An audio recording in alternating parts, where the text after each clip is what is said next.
ఓం శుక్లాంబరధరం విష్ణుం శశివర్ణం చతుర్భుజం ప్రసన్నవదనం ధ్యాయే సర్వవిఘ్నోపశాంతయే అగజానన పద్మార్కం గజాననమహర్నిశం అనేకదంతం భక్తానాం ఏకదంతముపాస్మహే సరస్వతీ నమస్తుభ్యం వరదే కామరూపిణి విద్యారంభం కరిష్యామి సిద్ధిర్భవతు మే సదా పద్మపత్ర విశాలాక్షి పద్మకేసరవర్ణిని నిత్యం పద్మాలయాం దేవి సా మాం పాతు సరస్వతి భగవతి భారతి నిశ్శేషజాడ్యాపః గురుబ్రహ్మా గురుర్విష్ణు గురుదేవో మహేశ్వరః గురుః సాక్షాత్ పరబ్రహ్మ తస్మై శ్రీ గురవే నమః శాంతాకారం భుజగశయనం పద్మనాభం సురేశం విశ్వాకారం గగనసదృశం మేఘవర్ణం శుభాంగం లక్ష్మీకాంతం కమలనయనం యోగిహృద్యానగమ్యం వందే విష్ణుం భవభయహరం సర్వలోకైకనాథం. ఓం నమో భగవతే వాసుదేవాయ. భగవద్భక్తులారా, భాగవతోత్తములారా, మనమంతా కూడా భాగవతంలో పృథు చక్రవర్తి చరిత్రను చక్కగా చెప్పుకుంటూ ఉన్నాం. ఆ పృథు చక్రవర్తి భూదేవిని వెంబడిస్తూ ఉన్నాడు. నీలో ఎన్నో ఔషధీ గుణాలను దాచుకున్నావు, ఎవరికీ ఉపయోగం లేకుండా చేసుకున్నావు, తప్పు కదా. మన దగ్గర ఏదైనా మంచి గుణం ఉన్నప్పుడు, మంచి వస్తువు ఉన్నప్పుడు అది నలుగురికి ఉపయోగపడితేనే అందరూ కూడా బాగుంటారు అనే ఉద్దేశంతో పృథు చక్రవర్తి భూదేవికి చెబుతూ ఉన్నాడు. ఆ స్వామి నామ సంకీర్తన ఒక్కటే అందరినీ ఈ సమస్యల నుండి, ఈ బాధల నుండి బయటికి వెడలించేటువంటి ఒక మంచి ఔషధము. ఇదే మాటను ఒక చక్కటి కీర్తన ద్వారా పెద్దవారు రాసినటువంటి ఈ పాట పాడుకుందాం ఒక్కసారి. పన్నగశాయి పాద పద్మములు కన్నుల చూచేదెన్నటికో, క్రన్నన శ్రీమన్నారాయణ కథ కర్ణములను వినుటెన్నటికో, శిరముతో శ్రీధరు చరణములకునే శరణని మ్రొక్కేదెన్నటికో, నరహరి కల్పిత తులసి నాసికము ఆఘ్రాణించేదెన్నటికో, చేతులార శ్రీహరి చరణములను చెలగి పూజించేదెన్నటికో, ప్రీతితో శ్రీపతి పదములనే ప్రదక్షిణము సేయుటెన్నటికో, నిరతము జిహ్వతో హరిహరి అనినే స్మరించుట ఇంకెన్నటికో, పరమ భాగవతులను కూడి భజనలు సేయుటెన్నటికో, మర్మము వీడి శ్రీరంగేశుని మందిరమున మెలగుటెన్నటికో, నిర్మల చిత్తుడనై పరంధాముని నేర్పుతో చేరేదెన్నటికో, పన్నగశాయి పాద పద్మములు కన్నుల జూచేదెన్నటికో, క్రన్నన శ్రీమన్నారాయణ కథ కర్ణములను వినుటెన్నటికో, క్రన్నన శ్రీమన్నారాయణ కథ కర్ణములను వినుటెన్నటికో. చూడండి ఎంత చక్కటి అర్థమో. స్వామి, ఈ జీవితమంతా కూడా ఎంత వ్యర్థం చేసుకుంటూ ఉన్నాను. నీ పాదపద్మాలని నేను కన్నుల ఎప్పటికి చూస్తానో, ఈ శిరస్సుతో నీ చరణాలకు నేను ఎప్పుడు మ్రొక్కుతానో, తులసిని ఆఘ్రాణిస్తాను అంటే పరమ పవిత్రమైనటువంటి ఆ తులసి ఆ శ్రీహరికి చాలా ప్రియమైంది. దానిని నేను ఎప్పుడు ఆస్వాదిస్తాను. తులసి మాలలు మెడలో వేసుకుని ఎప్పుడు నీ భజన చేస్తాను. ఎప్పుడూ నిరతము ఈ జిహ్వలో హరిహరి అని నేను ఎప్పుడు స్మరిస్తాను. పరమ భాగవతులను కూడి నేను ఎప్పుడు భజనలు చేస్తాను. ఈ మనసు నిర్మలంగా ఎప్పుడు నేను పెట్టుకుంటాను అని చక్కటి అర్థంతో కూడినటువంటి కీర్తన. మనం కూడా ఈ అర్థవంతమైనటువంటి ఈ శరీరాన్ని ఎప్పుడు మనము అర్థవంతంగా చేసుకుంటాము అనేది గమనించాలి. ఇప్పుడు ఆయన చెబుతూ ఉన్నాడు కదా, భూదేవి ఆ స్వామితో ఏమంటోందో విందాం.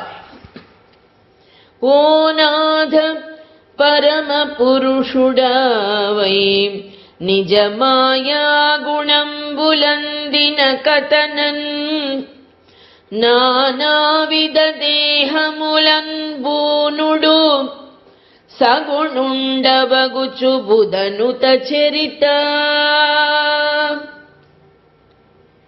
ఓ రాజా, పరమపురుషుడవై నిజమాయా గుణంబులందిన కథనన్, స్వామి నీవు ప్రతి మనిషిలో అంతేకాకుండా ప్రతి జీవిలో అంతర్యామిగా ఉంటావు. మాయా గుణాలతో ఎన్నో శరీరాలు ధరిస్తావు. మాకందరికీ పైకి ఆ విధంగా కనిపిస్తావు. కానీ పూనుదు సగుణుండవగుచు బుధనుత చరిత, లేకపోతే ఒక మత్స్య కూర్మ వరాహ నారసింహ ఇలాగా రకరకాలైనటువంటి జీవులుగా ఆయన అవతారాలు ఎందుకు ఎత్తాడు ఆ స్వామి? ధర్మాన్ని రక్షించడం కోసం. అట్టి నీవు నను సకల జీవతతికిని మును నీవాధారభూతముగ నిర్మింపన్ విను నాయందు చతుర్విధ ఘనభూత విసర్గమర్థి గైకొనవలసిన్. అయితే స్వామి, నన్ను సకల జీవతతికిని మును ఆధారభూతముగా ఉండమని నన్ను నిర్మించావు. ఈ సకల జీవరాశులను సృష్టించి వాటినన్నింటినీ నీవు భరించమని, నీవు ఆధారంగా ఉండమని నన్ను నిర్మించావు కదా. నాయందు చతుర్విధ ఘనభూత విసర్గమర్థి గైకొనవలసిన్. అన్ని రకాలు జీవులు, 2 కాళ్ళున్నవి, 4 కాళ్ళున్నవి, అంతేకాకుండా గాలిలో ఎగిరేవి, అలాగే నీళ్లలో నివసించేవి, రకరకాలైనటువంటి 84 కోట్ల జీవరాశులను సృష్టించావు కదా. ఇంతమందిని నేను నీవు చెప్పిన విధంగానే నేను భరిస్తూ ఉన్నాను ఈ భూమి మీద. ఎందుకంటే అందరి గుణాలు ఒక రకంగా ఉండవు. ఇన్ని రకాలైనటువంటి గుణాలతో ఉన్నటువంటి జీవులు నా మీద ఉన్నారు. ఎందుకని? నేను ఆధారభూతంగా ఉన్నాను కాబట్టి అంటూ ఉంది. నన్ను ఉద్యతాయుధుడవై మనుజేంద్ర వధింపబూని మసలెదు నీకంటెను అన్యుని నెవ్వని నే ఘనముగ శరణంబు సొత్తు కరుణాభరణ. నేను నీవు సృష్టించినటువంటి ప్రాణికోటిని భరిస్తూ ఉన్నాను కదా. నేనేం పాపం చేశాను స్వామి? అట్లాంటి నన్ను ఉజ్జతాయుధుడవై అంటే నీవు అనుకోని నీవే సృష్టించినటువంటి ఈ ఆయుధంతో నన్ను చంపడానికి సిద్ధపడుతున్నావే, తప్పు కదా. నీకంటేను అన్యుని నెవ్వని నే ఘనముగా శరణంబు. నీకంటే ఎవరున్నారు స్వామి శరణు వేడడానికి? నీవే నా మీద కత్తి ఎత్తితే నేనెవరిని శరణు వేడతాను అని వేడుకుంటోంది భూదేవి. భూదేవి సాక్షాత్తు శ్రీ మహావిష్ణువు యొక్క పత్ని. ఆమె వరాహావతారంలో ఆయన వరమిచ్చినటువంటి తల్లి. అందుకని ఎలా వేడుకుంటున్నారో చూడండి.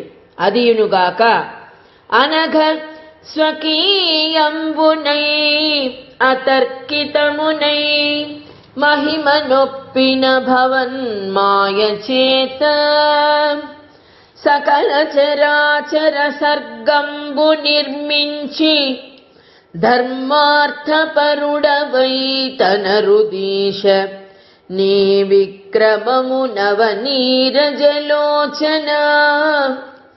సకల లోకులకు దుర్జయము తలుపదగునట్టి నీవు స్వతంత్రుడబగుటను బ్రహ్మ పుట్టించి ఆ బ్రహ్మ చేత సకల జగముల చేగింతు సమత పేర్చి ఏకమయ్యు మహాత్మా అనేక విధములగుచు వెలుగొందుచుందువీ అఖిలమందు చారుతరమూర్తిగో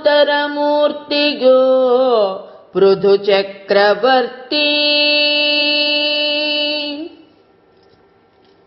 ఎలాంటిది నీ మహిమ అనగా స్వకీయంబునై అతర్కితమునై. స్వకీయంబు అంటే నీవే సృష్టించావు ఈ సృష్టిని, ఇంకెవరూ సృష్టించలేదు కదా. అట్లాంటిది అతర్కితమునై, ఎవరు కూడా తర్కించలేరు ఇలా ఉంది అని. ఇన్ని విధాలైనటువంటి ప్రకృతిని, ఇంత ఆశ్చర్యకరమైనటువంటి సృష్టిని నీవు మాత్రమే చేయగలవు. మహిమనొప్పిన భవన్మాయ చేత, మహిమనొప్పిన నీ మాయను, విష్ణుమాయను ఎవరు కూడా ఎదిరించి నిలబడలేరు. అంతేకాదు ఎవరు ఊహించను కూడా ఊహించలేరు. అలాంటి నీ మాయ చేత సకల చరాచర సర్గంబు నిర్మించి ధర్మార్థపరుడవై తనరుదీశ. అంతేకాదు కేవలం సృష్టించడమే కాదు, అందరినీ ధర్మ మార్గంలో నడిచేటట్లు చూస్తావు స్వామి. నీకంటే ఎవరు గొప్పవారున్నారు. నీ విక్రమము నవనీరజలోచన, నీ పరాక్రమానికి ఎవరైనా ఎదురు నిలబడగలరా తండ్రి? ఎవ్వరూ ఎదిరించలేరు. సకల లోకులకు దుర్జయము తలపతగునట్టి నీవు స్వతంత్రుడవగుటను బ్రహ్మ పుట్టించి. చూసావా, నీవు స్వతంత్రుడివి. నీవేదనుకుంటే అదే జరుగుతుంది. నీ ఆజ్ఞ లేనిదే ఏది కూడా జరగదు. నీవనుకుంటే ఆ బ్రహ్మను నీవు పుట్టించావు. ఆ బ్రహ్మ చేత సకల జగముల చేయింతు సమత చేర్చి, ఆ బ్రహ్మను నీ ఉదరంలో నుంచి పుట్టించి బ్రహ్మచేత సృష్టిని చేయిస్తున్నావు కదా. ఎంత గొప్పవాడివి స్వామి. అంతేకాదు నీవు ఆ బ్రహ్మచేత సకల జగముల చేయింతు సమత చేర్చి ఏకమయ్యు మహాత్మ అనేక విధములగుచు వెలుగొందుచుందువు. ఒక్కడిలాగే కనిపిస్తావు నీవు, కానీ ఎక్కడ చూసినా నీవే. సకల జీవుల ప్రాణికోట్ల హృదయాలలో అంతర్యామిగా ఉంటావు. అంటే నీవు ఒకడివి కాదు, ఇన్ని కోట్ల జీవరాశులలో పరమాత్మగా ప్రకాశిస్తూ ఉంటావు కదా స్వామి అంటూ ఉన్నది. చారుతరమూర్తి ఓ పృథు చక్రవర్తి. చారుతరమూర్తి అంటే స్వచ్ఛంగా ఉన్నటువంటి సౌందర్యం నీది, ఎప్పుడు ప్రకాశిస్తూ ఉండేటువంటి నిత్య యవ్వన సౌందర్యవంతుడివి నీవు అని చెబుతూ ఉన్నది ఆ తల్లి, ఆ భూదేవి. అంటే స్వామి, నీకంటే రక్షించేవారు ఎవ్వరూ లేరు. ఎందుకంటే ప్రతి ప్రాణి హృదయంలో నీవే నివసిస్తూ ఉన్నావు. నీ వల్లే అందరూ జీవిస్తున్నారు, పోషింపబడుతూ ఉన్నారు, లయింపబడుతూ ఉన్నారు. కాబట్టి నీవు నన్ను దయతలచాలి స్వామి అని చెప్తూ ఉంది.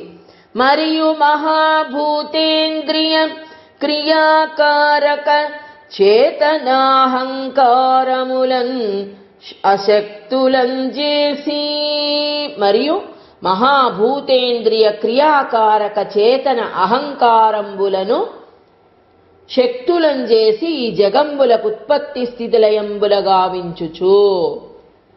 స్వామి, ఉత్పత్తి స్థితి లయము ఈ మూడు చెయ్యాలంటే ఏమేమి ఉండాలి? మహాభూతాలు, అంతేకాకుండా ఇంద్రియాలు ఉండాలి. శరీరము ఏర్పడిన తరువాత శరీరానికి ఇంద్రియాలు ఉండాలి. అంతేకాకుండా క్రియాకారక చేతన అహంకారములు, ఏ పని చెయ్యాలన్నా ఇంద్రియాలుండాలి, బుద్ధి అహంకారం ఉండాలి. ఇవన్నీ ఉంటేనే ఈ శరీరం పనిచేస్తుంది. అవన్నీ ఇచ్చేది ఆ భగవంతుడే. ఆ అహంకారం చేత మనలను అధఃపాతాళానికి తొక్కేది కూడా ఆ స్వామి. అంటే అహంకారము ఉండవలసిందే, కానీ దానికి ఒక హద్దు అనేది ఉంటుంది. నాకు మించిన వారు లేరు, నాకే అన్నీ తెలుసు అన్నటువంటి అహంకారము ఎప్పుడు కూడా మనిషిని అధఃపాతాళానికి తొక్కివేస్తుంది. ఆ శక్తుల చేత ఈ జగములలో ఉత్పత్తి స్థితి లయములను కావిస్తూ ఉంటావు స్వామి నీవు. సముత్కట విరుద్ధ శక్తులు గల పురుషునకు నమస్కరించెదనన్నట్టి పరమ పురుషుడవైన నీవు. స్వామి, నీకు ఇంతటి శక్తులున్నాయి అంటే పుట్టిస్తావు నీవే, పోషిస్తావు నీవే, లయం చేసుకుంటావు కూడా నీవే కదా. ఇలాంటి శక్తులున్నటువంటి నీకు నేను నమస్కరిస్తూ ఉన్నాను అని అంటూ ఉంది. అంతేకాకుండా నిజ నిర్మితంబును భూతేంద్రియాంతఃకరణాత్మకంబును అయిన ఈ విశ్వంబు సంస్థాపింపంబుని. అంతేకాదు, నీవు నీ చేతనే నిర్మింపబడినటువంటి ఈ భూత ఇంద్రియ అంతఃకరణాత్మకమైన పంచభూతాలతో నిర్మిస్తావు.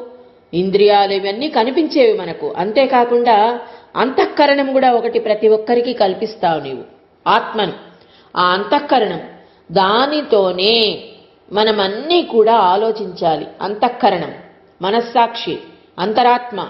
ఆ అంతఃకరణంతో కూడినటువంటి ఈ విశ్వాన్ని సంస్థాపించాలని భావించావు నువ్వు. ఏం చేశావు? ఆది వరాహంబవయ్యారసాతలగతనైన నన్ను అక్కటికతోడ ఉద్ధరించితివట్టి ఉదకాగ్రభాగంబునందు అర్థినున్ననేనడినావ ఎందున్న నిఖిల ప్రజావళి రక్షింపగోరి ఈ పృథురూపధారివైతివి. అట్టి భూభరణుండవైన నీవిపుడు పయోనిమిత్తంబుగా ఉగ్రచరుడవగుచు నన్ను వధించెదననుచు బుద్ధి తలచుచున్నాడవిది విచిత్రంబుగాదే. విశ్వసంపాద్య నిరవద్య వేదవేద్య భవ్య గుణసాంద్ర వైన్య భూపాలచంద్ర. స్వామి అన్ని గుర్తు చేస్తుంది ఆమె. కోపగించుకోవద్దు, నీవే ఆ శ్రీ మహావిష్ణువు యొక్క అంశ అని చెప్పడానికి ఆది వరాహంబవయ్యీ రసాతలగతనైన నన్ను అక్కటిక తోడనుద్ధరించితివి. స్వామి, ఎక్కడో పాతాళంలో ఉన్నటువంటి నన్ను ఆదివరాహ రూపంతో నీవు నీ ఆ నోటితో పైకెత్తావు కదా. ఆ పొడవుగా ఉన్నటువంటి ఆ మూపురము మీద నన్ను ఉద్ధరించావు కదా. ఉదకాగ్రభాగంబునందర్థినున్న నేననడి నావయందున్న నిఖిల ప్రజావళి రక్షింపగోరి. నేను నీళ్లల్లో ఉన్నాను, నీవెలా రక్షించావు నన్ను? ఒక నావలాగా రక్షించావు కదా. పృథురూపధారి వైతివి. ఇప్పుడు పైకి తీసుకొచ్చిన తరువాత మళ్ళీ ఈ ప్రజలను రక్షించడానికి నీవు పృథు చక్రవర్తిగా అవతరించావు. ఎవరనుకున్నావు నీవు? సాక్షాత్తు వరాహస్వామి రూపానివే కదా అనుంటున్నాడు. పయోనిమిత్తంబుగా ఉగ్రచరుడవగుచు నన్ను వధించెదననుచు. ఇప్పుడు మళ్ళీ నన్ను వధిస్తానని చెబుతూ ఉన్నావే. విచిత్రంబుగాదే. ఇది చాలా విచిత్రంగా ఉంది స్వామి. నీవే కదా నన్ను రక్షించావు.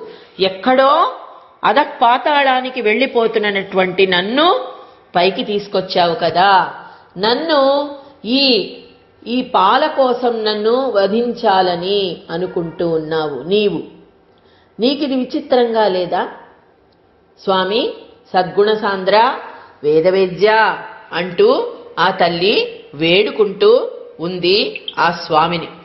కావున ఈశ్వర గుణ సర్గరూపం వైన మాయచే మోహితాంతఃకరణులమైన మా వంటి వారల చేత హరిభక్తుల చేష్టితం బిరుంగబడదన్న హరిచేష్టితం బెట్లెరుంగంబడు. అంటే ఈశ్వర గుణ సర్గరూపంపైన మాయచే అంటే నీ యొక్క సృష్టి వల్ల, నీ యొక్క మాయ చేత మోహితాంతఃకరుణలమైన మమ్మల్ని అందరినీ నీ మాయ కప్పేసింది. నువ్వేం చేయమంటే అదే చేస్తాం మేము. మా వంటి వారల చేత హరిభక్తుల చేష్టితం వెరంగబడదన్నా. హరిభక్తుల చేష్టలు మా వంటి వారు తెలుసుకోలేనప్పుడు వారు శ్రీహరి చేష్టలు తెలుసుకోగలరా స్వామి అని అంటూ ఉన్నారు. అంటే హరిభక్తుల మాయలే మేము ఎరుగలేమి. అట్లాంటిది నీ యొక్క మాయను మేమే విధంగా తెలుసుకోగలమయ్యా అని. అట్టి జితేంద్రియ యశస్కరులైన వారలకు నమస్కరింతుననుచు ఇవ్విధంబున గోప ప్రస్ఫురితాధరుండైన పృథుని అభినుతించి ధైర్యం బవలంబించి వెండియునిట్లనిగే. చూసారా ఆ స్వామి ఏమంటాడు? నా దాసానుదాసులకు దాసుడిని నేను అంటాడు ఆయన. ఆయనే చాలా చక్కగా చెప్తాడు చూడండి. ఆయనకు అహంకారం అన్నది కొంచెం కూడా లేదు. నా దాసానుదాసులకు నేను దాసుడను అంటాడు ఆ స్వామి. అంటే నా భక్తులకు ఎవరైతే గౌరవం ఇస్తారో, ఎవరైతే దాస్యం చేస్తారో వారికి నేను దాస్యం చేస్తాను అని చెప్తూ ఉన్నాడు. అట్లే భూదేవి చెబుతూ ఉంది. ఏమని? జితేంద్రియ యశస్కరులైనటువంటి వారికి నమస్కరిస్తున్నాను. అంటే నిజంగా ఇంద్రియాలను జయించినటువంటి మహాత్ములకు నేనెప్పుడు కూడా నమస్కరిస్తాను స్వామి అంటూ ఆ విధంగా పృథు మహారాజు కోపంగా ఉన్నాడు. కోప ప్రస్ఫురితాధరుండైన పృథుని అభినుతించి, ముందు ఆయనను శాంతపరచాలి కదా. కోపం నుండి ఆయనను పొగిడింది ఆ తల్లి, స్తుతించింది. అప్పుడు మళ్ళీ ఇలా అంటోంది. విమలాత్మ నాకు అభయము సమకూరెడునట్లుగాగా సన్మతి నీ క్రోధంబును పశమించి కరుణింపుము నా విన్నపము వినుము పురుష నిధాన. స్వామి విమలాత్మ, నీవు అంతర్యామివి కదా. ఈ సకల జీవకోట్లను రక్షించేటువంటి దయగల స్వామివి నీవు. నాకు అభయము సమకూరినట్లుగాక సన్మతి, నీ అభయం కావాలి కానీ నాకు నీ కోపం కాదు. దానిని ఉపశమించుకో స్వామి. దయచూపు నా ఎడల అని నేను చెప్పేది ఒక్కసారి వినవయ్యా శాంతంగా అని చెబుతూ ఉంది. ధర విరులు కందకుండగా సరసగతిన్ పూవు తేన చవిగొను ఇందిందిర విభు కైవడి బుధుడగు పురుషుడు సారాంశమాత్మభూని గ్రహించు. ధర విరులు కందకుండగా, ఎప్పుడు కూడా ఒక తోటకెళ్ళినట్లయితే రకరకాలైనటువంటి సువాసన వెదజల్లేటువంటి వృక్షాలుంటాయి, తీగలుంటాయి. రకరకాలైనటువంటి చెట్లల్లో తుమ్మెదలు వెళ్ళి వాలి తేనెను తీసుకుని తాగుతాయి. ఏ విధంగా తాగుతాయి? ఎలా అంటే అలా వెళ్ళి పువ్వులు నలిగిపోయే విధంగా కాదు, చక్కగా మధ్య భాగంలో ఎక్కడ కర్ణిక ఉంటుందో అక్కడి వరకు వెళ్ళి పువ్వు మధ్య భాగంలో వాలి పువ్వుకి ఏ విధమైనటువంటి గాయం చేయకుండా తేనె తాగుతుందట. అలా విధంగా విరులు కందకుండగా సరసగతిన్ పువ్వు తేనె చవిగొను ఇందిందిర విభు కైబడి, అంటే నొప్పింపక తానొవ్వక తప్పించుకు తిరుగువాడు ధన్యుడు సుమతి. ఎదుటి మనిషిని ఎప్పుడు కూడా నొప్పించకుండా, తాను కూడా బాధపడకుండా తన కార్యక్రమాన్ని జరిపించుకోవాలి. అదే ఇక్కడ కూడా ఆమె చెబుతూ ఉంది. పూలు ఏ విధంగా కందిపోకుండా లోపలున్నటువంటి తేనెను ఏ విధంగా సరసగతిన్ ఎంతో ప్రేమతో జుర్రుకుంటుందట తుమ్మెద తేనె. ఆ విధంగా పండితుడైనటువంటి వాడు పురుషుడు అసలైనటువంటి సారాంశాన్ని గ్రహిస్తాడు. ఎదుటి మనిషిని నొప్పించినందువల్ల ఏ పని కూడా కొనసాగదు. మంచి మాటలతో, సత్సాంగత్యంతో, మంచి గ్రంథ పఠనంతో, ఓర్పుతో ఏదైనా మనము సాధించుకోగలము అని చెబుతూ ఉంది ఆ భూదేవి. కోపం తగదయ్యా అని చెబుతోంది. వినవయ్య తత్వదర్శనులైన ఎట్టి సన్మునులచే ఐహికాముష్మికంబులైన ఫలప్రాప్తి కర్తి కృష్యాద్యగ్ని హోత్రాద్యుపాయంబులుర్విమీద దృష్టంబులును నా చరితములునగుచు తానెనయదగును పాయమెవ్వడాచరించునువాడు ప్రాపించు తత్ఫలమును విద్వాంసుడైనను వెలయ దీని నాదరింపక తనయంత ఆచరించెనేని ఆయాసమయగుగాని తత్ఫలమును పొందండు బహుళ కాలమునకైన వినుత గుణశీల మాటలు వేయునేలా. ఈ భూదేవి స్తోత్రం చేస్తున్నటువంటి విషయాలన్నీ కూడా మనము చాలా శ్రద్ధగా వినాలి. ఇందులో కూడా మనము నేర్చుకోవలసినటువంటి అంశాలు చాలా ఉన్నాయి. పోతన తన భాగవతంలో ప్రతి వాక్యంలో కూడా మనము ఏ విధంగా దానిని ఆచరించాలో చెప్పేటువంటి కథలే ఇవన్నీ. వినవయ్య తత్వదర్శనులైన ఎట్టి సన్మునులచే ఐహికాముష్మికంబులైన ఫలప్రాప్తికి అర్థి కృష్యాద్యగ్నిహోత్రాద్యుపాయంబులుర్విమీద. ఏం చేస్తారు? తత్వదర్శనులైన మునులు అంటే నిజంగా జ్ఞానులైనటువంటి మహర్షులందరూ ఏం చేస్తారంటే ఐహికాముష్మికములు అంటే ఇహలోకంలో ఉన్నంత వరకు సుఖాలు అనుభవించడానికి, పరలోకంలో మోక్షాన్ని పొందడానికి ఏం చేస్తారు? కృష్యాద్యగ్నిహోత్రాద్యుపాయంబులుర్విమీద. ఇప్పుడు మనందరం కూడా వింటున్నాం, తిరుమలలో సుందరాకాండ పారాయణ చేస్తూ ఉన్నారు అందరూ చేరి. రకరకాలైనటువంటి పురాణాలు చదువుతున్నారు, భగవద్గీత పారాయణ చేస్తున్నారు. అంతేకాకుండా జపాలు చేస్తున్నారు, హోమాలు నిర్వహిస్తున్నారు. ఎందుకని? ఇహలోకంలో మన కష్టాలన్నీ దాటుకొని, మన సమస్యలన్నిటినీ పోగొట్టుకొని సుఖాలను పొందడం కోసం. ఈ ఋషులు కూడా యజ్ఞ యాగాదులు, జపతపాదులు అన్నీ కూడా భూమి మీద అందుకని నిర్వహిస్తూ ఉంటారయ్యా, ఆచరించారు. తానెనయతగును పాయమెవ్వడాచరించునువాడు అంటే ఎవరు ఏ ఉపాయాలను ఆచరిస్తే వారు ఆ ఫలాలను పొందుతారు. యద్భావం తద్భవతి. ఎవరికేమి కావాలో దానిని ఆశించి సంకల్పం చేసుకుని భగవంతుణ్ణి ప్రార్థిస్తూ ఉంటారు, వాటిని పొందుతూ ఉంటారు.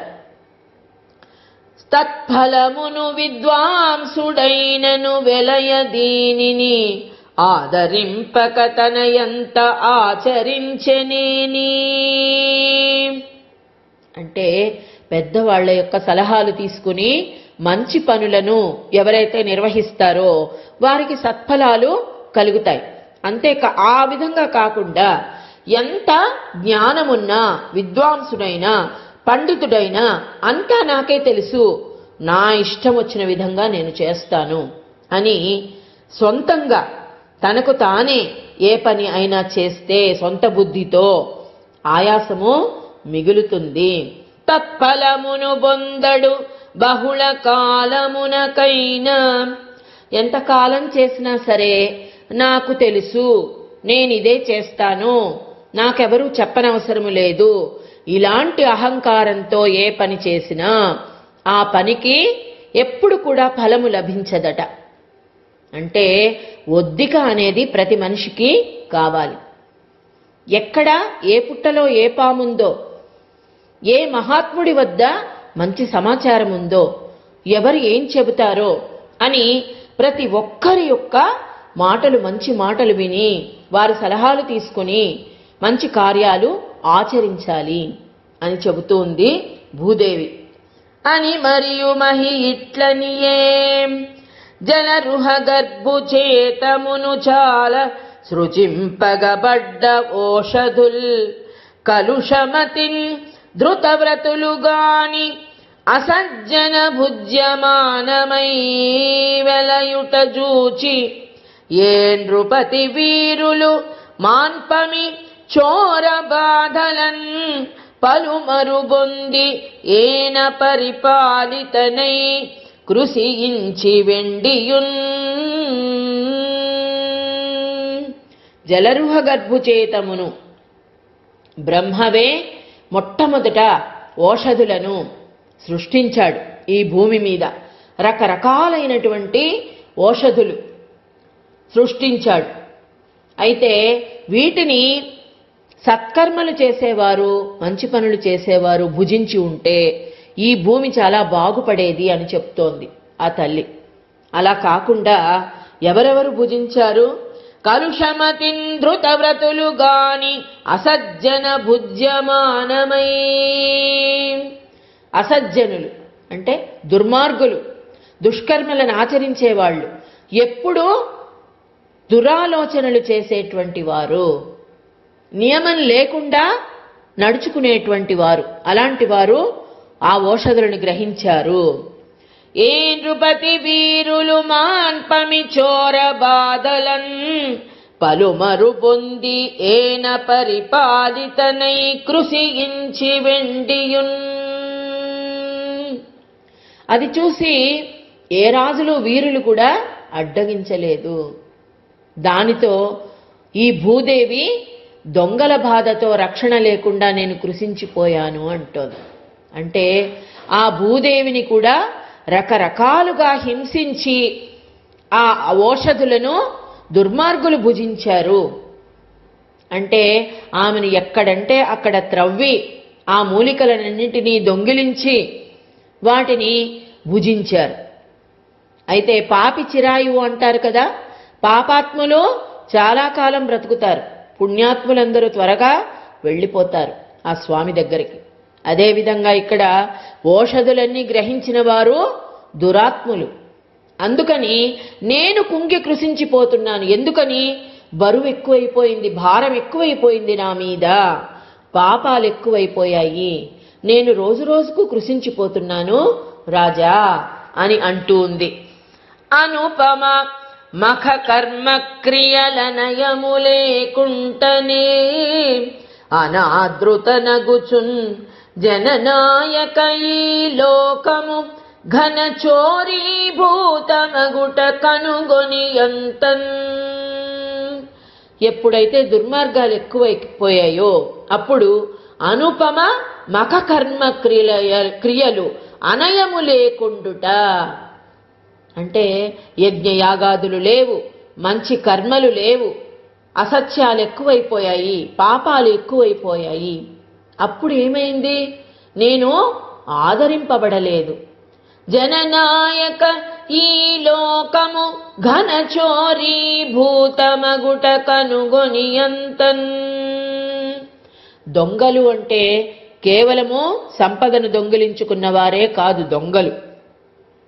అంటే అసత్యంతో, అన్యాయాలతో, అక్రమాలతో ప్రజలను దోచుకుంటూ, మోసం చేస్తూ, ఇప్పుడు కూడా మనం చూస్తూ ఉన్నాం.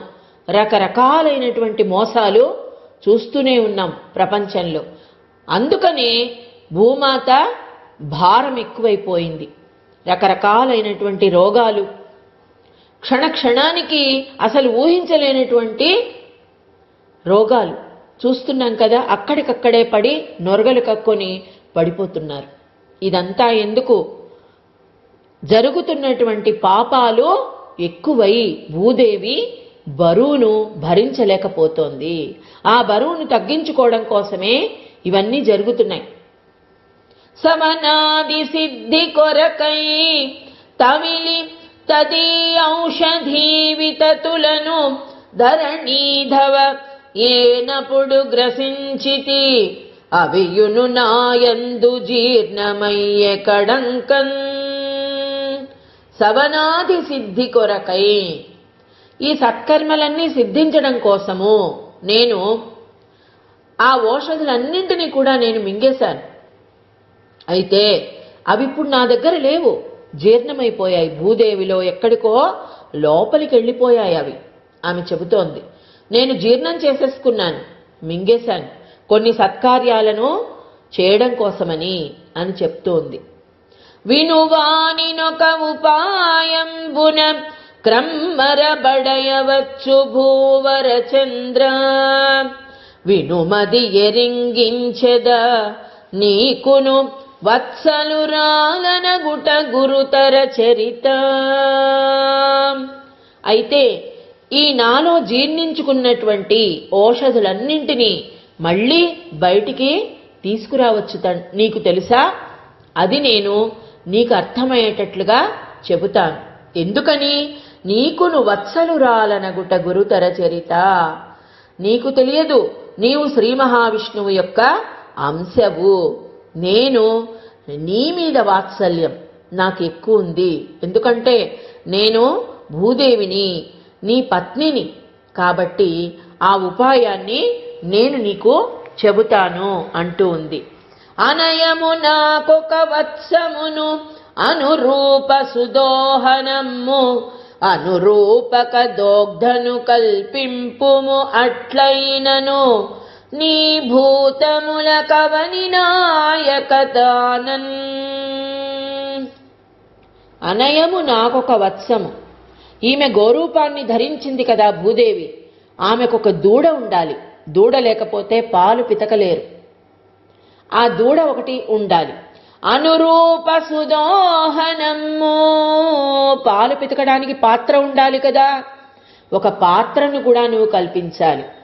అనురూపక దోగ్ధను, పాలు పితికే మనిషి ఎవరు? ఆ దోగ్ధ. దోహనము వత్సం, ఒక దూడ, ఒక పాత్ర, ఆ పాలు పితికేటువంటి మనిషి. ఈ మూడు ఉండాలి. నీ భూతముల కవని నాయకదానన్. నేనేం చేస్తాను తెలుసా? అప్పుడు ఈ భూతములన్నింటికి చెబుతోంది. పరగ అభీప్సితములు బలకరములు అగునన్న దుగ్ధ కలితములగు భాసుర కామంబుల పితికెద నరనాయక చంద్ర వినుమునా వచనంబుల్. పరగ అభీప్సితములు బలకరములు అగు అన్న దుగ్ధ కలితములగు భాసుర కామంబులు. ఈ విధంగా ఏ విధమైనటువంటి చేస్తాను నేను అంటే, ఎవరు ఏ కోరికలు కోరుకుంటే బలకరములు అగునన్ అన్న దుగ్ధ కలితములగు భాసుర కామంబులు, ఎవరే కోరికలు కోరితే వాటినన్నింటినీ పితికెదా ఆ పాల రూపంలో నేను ఇస్తాను, వినుము. మనుజవరేణ్యయేను విషమస్థలినై ఇప్పుడున్నదాననో ఒయ్యన జలదాగమోదిత పయఃప్రకరంబు తదాగమంబు ఓయినను తదంబువుల్ పుడమి నింకగ ఎంతట నిల్చునట్లుగా మనునిభనన్ను నిప్పుడు సమస్థలినై పెను పొందజేయవే. నేను విషమస్థలినై ఇప్పుడున్నదానను. భూమి ఏ విధంగా ఉంది? కొన్ని పర్వతాలు, కొన్ని మిట్ట పల్లాలు, కొన్ని గుంతలు, భయంకరంగా ఉంది. కొన్ని రాళ్ళు, రప్పలు, అరణ్యాలు, రకరకాలుగా ఉన్నది భూమి. విషమస్థలిలో ఉన్నాను నేను. అయ్యన జలదాగమోదిత పయఃప్రకరంబు తదాగమంబు అంటే, ఎప్పుడు స్వామి నీవేం చేయాలంటే వాన నీరు తరువాత కాలంలో కూడా ఇంకిపోకుండా ఉండాలి భూమి. అప్పుడే పంటలు పుష్కలంగా పండుతాయి, ప్రజలందరూ కూడా చక్కగా భుజిస్తారు. ఇలాగా ఎత్తుపల్లాలు, మిట్టపల్లాలు ఈ విధంగా ఉన్నట్లయితే భూమి సస్యశ్యామలంగా ఉండలేదు కదా స్వామి. నీవు నన్ను చక్కగా వాన నీరు కూడా ఇంకిపోకుండా ఉండడానికి సమంగా చేయమని అడుగుతోంది. మను నిభనను నిన్ను నిప్పుడు సమస్థలినై పెను పొందజేయవే. ఇదే మనకు గినక అన్వయించుకుంటే మన మనసు, మన హృదయాలన్నీ కూడా మిట్టపల్లాలతో ఉన్నాయి. ఆందోళనలతో సమస్యలను ఎదుర్కొనలేక భూమి ఏ విధంగా బాధపడుతుందో మనం కూడా అదే విధంగా ఏది నిర్ణయించుకోలేని పరిస్థితులలో బాధపడుతున్నాం. భూమిలాగా సమస్థలిగా ఉండాలి, నీరు ఇంకిపోకుండా నిశ్చలంగా అంటే ఆ నిశ్చలమైనటువంటి మనోప్రవృత్తిని ఆ స్వామి మనకు అందజేయాలి. దానిని అందజేయమని మనం కూడా స్వామిని వేడుకుందాం. ఆ స్వామి ఏం చేస్తాడో చూద్దాం. ఓం సహనా భవతు సహనౌ గుణత్తు సహ వీర్యం కరవావహైః తేజస్వినావతీతమస్తు మా విద్విషావహై. ఓం శాంతి శాంతి శాంతి. లోకాః సమస్తాః సుఖినో భవంతు, సమస్త సన్మంగళాని భవంతు. స్వస్తి.